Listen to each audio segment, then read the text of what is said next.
in this week's video, I'm talking about something.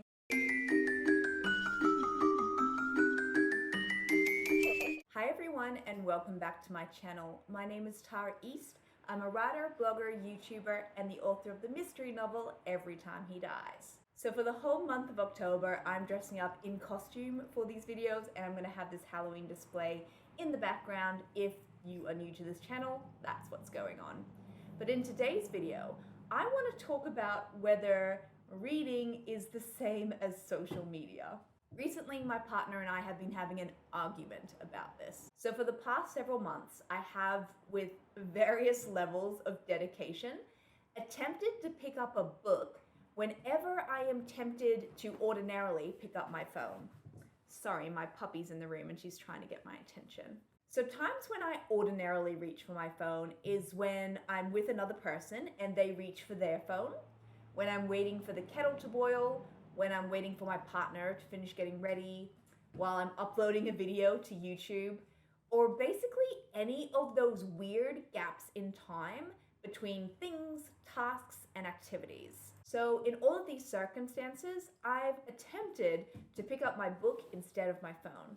So now it's become a bit of a habit, an imperfect habit though I have to admit, of picking up my book every time my partner picks up his phone.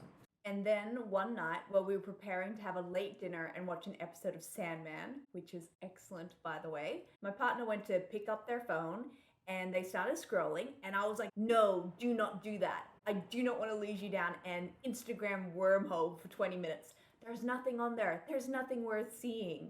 And then he said, with a bit of tongue-in-cheek, that he saw no difference between him picking up his phone and looking at social media and me picking up my book and having a bit of a read. Dear viewer, I know that I don't need to explain to you the difference between using social media and reading a book, but just in case I do, here's just a few things. So reading is free entertainment where you are not the product because you already bought the product. Reading reduces your stress rather than increasing your anxiety like social media does.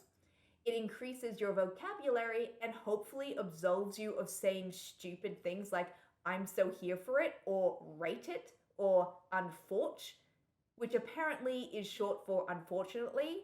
Like, I don't really know what's wrong with unfortunately, but apparently something's wrong with it. People who read daily live longer, and people who scroll on their phones get into car accidents. Reading challenges your perspective rather than reinforcing it by only showing you news articles, people, products, or services that mirror your search history. Reading also improves your sleep, whereas blue light and the interactive nature of social media and clickbait excites you and makes it difficult to fall asleep. Reading prevents cognitive decline. Your phone turns you into a zombie. Reading means that you don't have to be alone, whereas screen time and social media can lead to comparisonitis and a heightened sense of loneliness once you close the app. Reading also inspires you. Now, yes, social media can absolutely inspire you as well, but it can also, again, lead to those thoughts of comparison. Why don't I have a six-pack? Why don't I have a magazine-worthy kitchen or a perfect puppy or a white-toothed smile? That sort of thing. Now, obviously, I still use my phone, and writing these blogs and filming these videos is probably kind of hypocritical because I use new technology to make all of this stuff. But I don't write the scripts on my phone, and I don't film them using my fancy camera. But of course, yes, I do use this laptop, and then I upload it onto YouTube and Instagram, so I am interacting with these platforms to a degree. Now, there is a part of me that would kind of love it if the internet just crashed and we were all freed from this wonderful and miraculous technology. But there's also a part of me that freaking loves the internet and my laptop. After all, I easily spend like 8 hours a day using all of those kinds of devices and technology. Technology is a part of our daily lives, and it has enabled so many creative people to have a career and to have access to their audiences in a way that they never could have done before, and that is a miracle. Now, yes, you do have to have the privilege of owning a smartphone or the privilege of the knowledge and the education on how to use these devices as well as an understanding of business, marketing, and advertising in order to achieve all of this stuff. But this stuff is more accessible than ever, even if it does include a certain level of privilege. But that's a completely different discussion. What this video is about is stating that sitting down and reading a book for 20 minutes is not the same as sitting down and scrolling social media for 20 minutes or watching TikTok videos for 20 minutes. Now, these activities might look similar. You're sitting, your head is turned downwards, and you have your gaze fixed at your hands. But what is happening in your head and in your heart is totally different. Now, when I was writing my script up for this YouTube video, yes, I do write scripts. I'm not just ad-libbing here. When I initially wrote the script, I actually typed the sentence, "It's okay to use your phone," but then I deleted it because it felt totally redundant. Phones aren't going away, at least not until climate change takes us out. The average person is not going to give up their phone, and that includes me.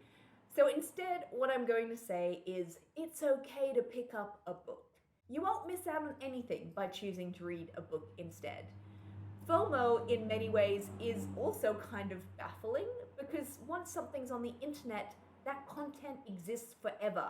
You can't miss out on it. So whatever it is you're seeking from your device, whether it's distraction, disembodiment, entertainment, or information, you can find that in books.